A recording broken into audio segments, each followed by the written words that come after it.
The frontier is a big place. To me, space represents a blank canvas, the future. You can paint on that canvas any image of the future you want. You can paint on it any destination you want.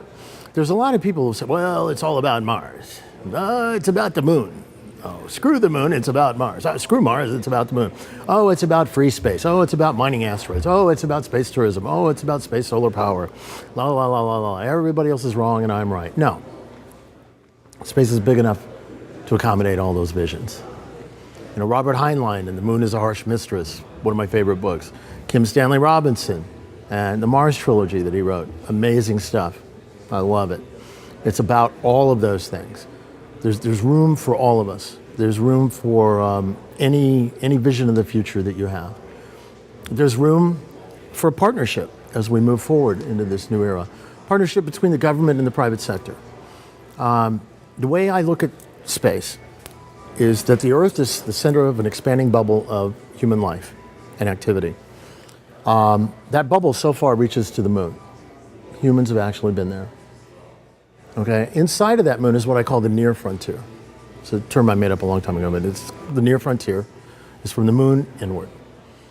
From the moon outward, beyond where humans have been, is the far frontier. Interestingly, the closer you get to Earth, the more sense a business plan makes. The further away you get, the more pooling of cultural resources, i.e. tax dollars, or the memberships in a geographic type society, as in the old days of exploration, makes sense.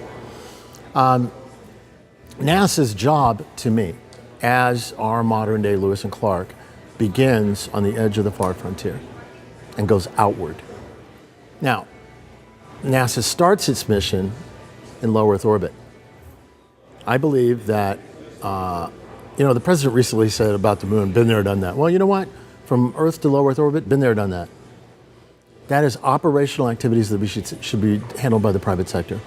NASA explorers should ride private vehicles to low Earth orbit. In other words, they should ride to the new port on the edge of the ocean of space in commercial vehicles.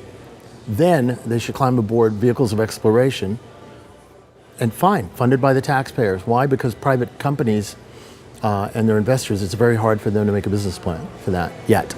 It's coming. We're actually seeing the very first hints of business plans about flying around the far side of the moon commercially. We have the Lunar X Prize, teams going for the moon.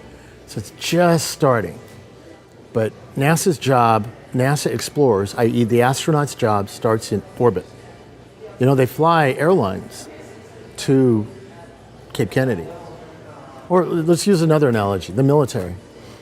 The military, a soldier takes a commercial bus or train or airplane to his post.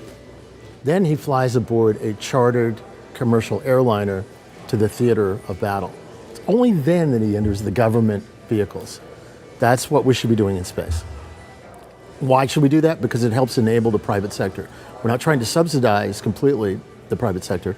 What we're trying to do is help them get across the catch-22 moment to where the private sector can take off on its own. By the way, they're going to do it on their own one way or the other. I made the prediction the other day that the first person to walk on Mars may not be a Russian or Chinese or American civil servant. It may be a private citizen. And somebody like Elon Musk and Bob Bigelow might be the people that put them there. That's coming. That's what we're all about. And we just have to get the government out of the way. There's this crazy project called Orion, where they're talking about having a lifeboat on the space station that can carry people back down. That's an awful idea.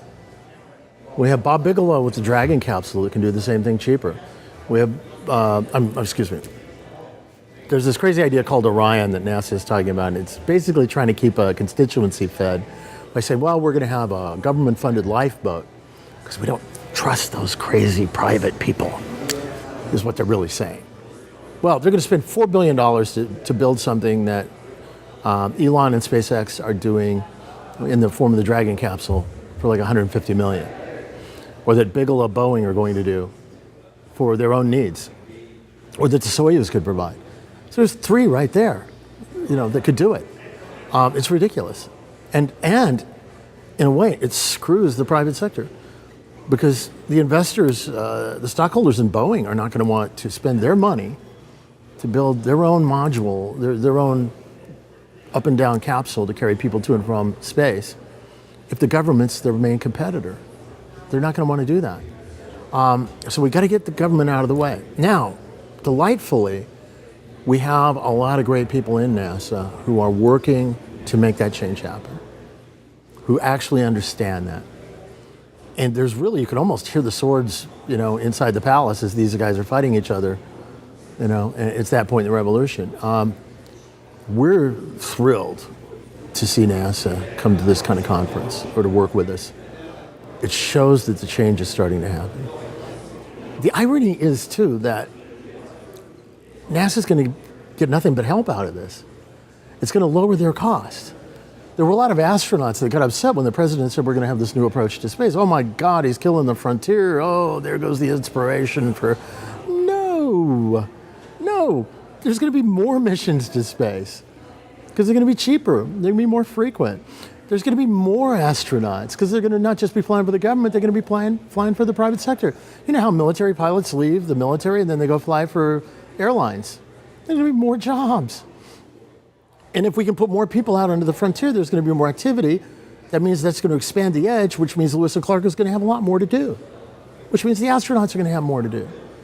And some of these people came along and said, well, this is happening and this is terrible because it's going to kill the spirit and the youth of America. It's going to take away our inspiration for tomorrow. These people obviously haven't walked into X-Corps or Armadillo or watched children looking at suborbital rockets, or the people that are building for Virgin, or walked the factory floor of SpaceX where there are 900 people that would beg to differ, most of whom are under 30. There are people running test stands in Texas and flying rockets out of Florida and Virginia and other places like that would beg to differ, okay? I heard Gene Kranz from the Apollo era lament that. Oh, back in those days, things were exciting. We had young people on our side. No, they're there now. And the difference is they may actually get a chance to go. They don't have to sit back like some von Braunian, the people in the von Braunian space program, where von Braun and his people go, we are going to break open space for you, and you will give us your tax dollars, and you'll watch on TV and be very proud. No, they're going to get to go themselves. They're going to get to buy tickets, build projects, go to space hotels, go to labs in space, create new energy forms, create new opportunities, do new science. It's coming right now. So it's an exciting time to be alive. The era isn't over. We're just at the beginning of the beginning.